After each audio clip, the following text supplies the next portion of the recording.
او د حرس مظاهره ده که جنت دی د هرو د عیاش وجود اډه ده که جنت دی.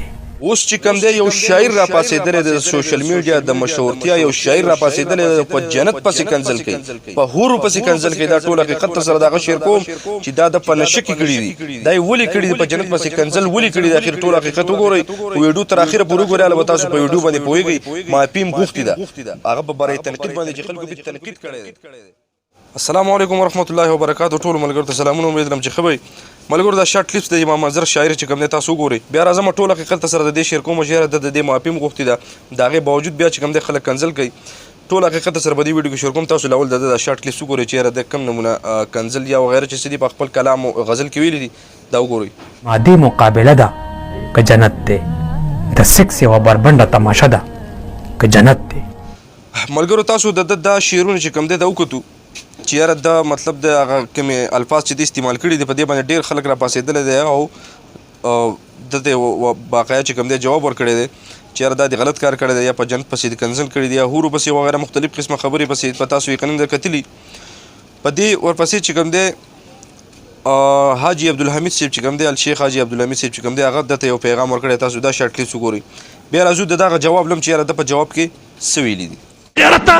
د دې کنجرانو خنزیرانو چې دوی په هورو پسې خبرې کوي په جنت پسې خبرې کوي تاسو په خپله ویوئ غیرت په کله راپورته کېږي. نو ملګرو تاسو دغه شارټ کلیپس هم کوم دی وکتو دا شارټ کلیپسونه در سره ځکه شیر کوم چې بیا ویډیو اوږدېږي او چونکې د چا سره دومره وخت ویني چې یاره ویډیو پوره وګوري. اوس راځو د هغې جواب له کوم چې دی خلکو ته اوس دغه چې تاسو زما نه زده کړه کوئ زه تاسو زما شاګردیان یې مختلف قسمه خبرې کوي راځو په ده باندې یو څو خبرې بیا کوو جي دا وګورئ اوس. شکر الحمدلله خپل عقیده په الله پاک باندې مضبوطه ده ما یو او دومره سوچ د ما دی نه بریال صاحب چې دې خلکو سره زه بحث نه وکړم دا زما د بحث خلک دي نه د دو خلکو سوچ چې کوم ځای ختمېږي هلته نه زما سوچ شروع کېږي. تاسو به یقینا د دغه خبرې هم کتلي چې یاره ما د دغې کلام موافق غوښتي او په دې باندې چې کوم دی زما په کلام خلک نه پوهېږي مختلف قسمه خبرې ده کړي دي. نو څنګه چې تاسو ته پته ده یاره دته دا ویډیو په دې باندې تنقید کول بالکل پکارو چې یاره خلکو ته واضح شي مطلب پته ولګي چې یاره دا د په څه پورې ویلي دي دا واقعي د په جنت پورې کنځل کړي دي الله مکه یا د په هورو پسې خبرې کړي مختلف قسمه الفاظ د په دغه کلام دغه غزل کې استعمال کړي دي. نو په دې باندې یقینا ډېر زیات خلک چې کوم دی خفه شوی دی او په هغې باندې تنقید کړی دی. څنګه چې زما د ویډیو مقصد هم دا وي چې یاره څه حقیقت وي هغه ستاسو سره زه بالکل شیر کړم. پرون چې کوم یو د مفتي صاحب یو ویډیو ما کړی و عالم وغیره چې کوم دی هغه محسن محمود صاحب دی که څه دی وغیره په هغه باندې ما یو ویډیو کړی وه او صرف مې دا ویلي چې یاره فیصله په تاسو باندې چې دته تاسو په خپل فیصله کوم دی په خپل عدالت کې دته څنګه فیصله کوئ چې یاره دا سړی څنګه دی. نو هم نن ته وایم چې یاره دا امام منظر صاحب چې کوم دی یو دله په کار دا نه دي چې یاره دی داسې قسمه بېهوده الفاظ استعمال کړي او وتعز من تشاء وتذل من تشاء دی په ویډیو په اوله کې ووایي چې یاره ما له الله پاک عزت راکړی دی بالکل عزت درکړی دی خو د دې سوشل میډیا په وساطت سره چې کوم دی تا خلکو پیژندلی نو تا له په کار دا نه دي چې یاره داسې بېهوده الفاظ استعمال کړي. خو بهرحال یو ښه کار دا هم وشو چې یاره د دې وضاحت یې وکړو چې یاره دا زما د دې نه بل مقصد یا بل مطلب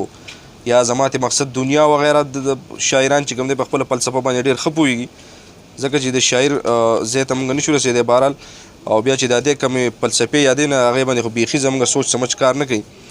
نو دله په کار دا نه دي چې یاره دی اوس بیا د خپلې غصې تر کبله داسې یو الفاظ استعمالي چې یاره په هغې باندې خلک بیا راپاسي به د باندې تنقید وکړي. بهرحال خو دله په کار دا چې دومره ویډیوګانې کوي نو چې د په کار دا د یو شعر ورته معنی چې کوم د تشریح وکړي چې یاره دا ما داسې ویلی دا ما داسې ویلی. اوس زه تاسو ته یم چې یاره آیا د ده د دماغي توازن یا ټیک نه دي. ډېر ملګري ووایي دی شراب هم څکي اوس پته نشته چې دا د شرابو په نشه کې دا کړي ډېر ملګري دا زه نه یم جي ما ته په وټساپ باندې میسیجونه راغلي چې یاره دا سړی شراب څکي او کیدای شي د په شرابو کې دا چل کړی هېڅ پته نه لګي دا هم کیدای شي دا خبره بالکل په جنت پسې کړي الله مکه دا کنځلې کړي دا هم کیدای شي او کیدای شي د نه بله فلسفه وي. دا اوس په تاسو باندې پرېږدم چې یاره خو ټولو ملګرو ته خواست دی چې یاره کنځل چاته په کمنټس کې مه کوئ ځکه چې یو مسله په ښه طریقه باندې حل کېږي نو په کار دا نه چې یاره موږ تاسو کنځل وکړو. نو په تاسو باندې پرېږدم چې یاره د خپله خبره کړې ده اوس فیصله په تاسو باندې